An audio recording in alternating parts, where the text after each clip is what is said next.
A new housing report is looking and showing what the markets in Illinois, California, and Florida are at most risk for seeing an economic downturn. It also found Nashville's housing market to be one of the most resilient. News 2's Nikki McGee has more on whether local realtors agree after home closings were down last month.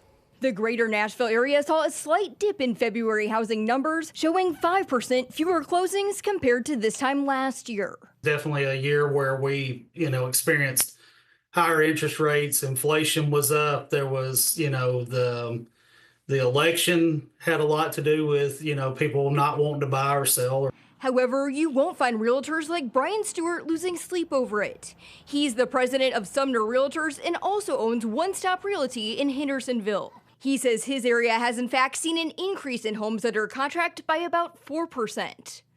We have a Ford Ice Center that's going to be coming in as part of the Predators package. So there's so much around metropolitan Nashville to offer that everybody can participate in. We have great parks. We have great schools. Me personally, I think the numbers will still trend to the positive for growth and activity in the real estate market here as well.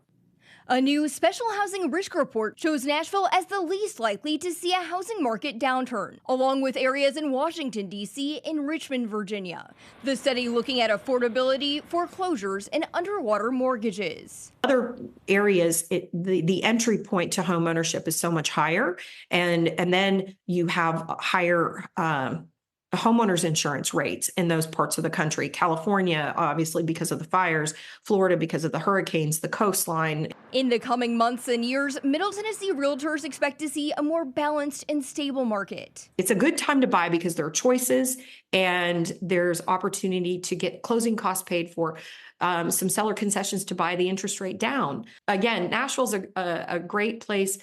And we've seen it over the last 2 decades. When the rest of the country starts experiencing some pain points, we don't feel it as bad as they do. Despite the February dip, several realtors say they've noticed an uptick in interest from buyers over the last several weeks. Nikki McGee, News 2.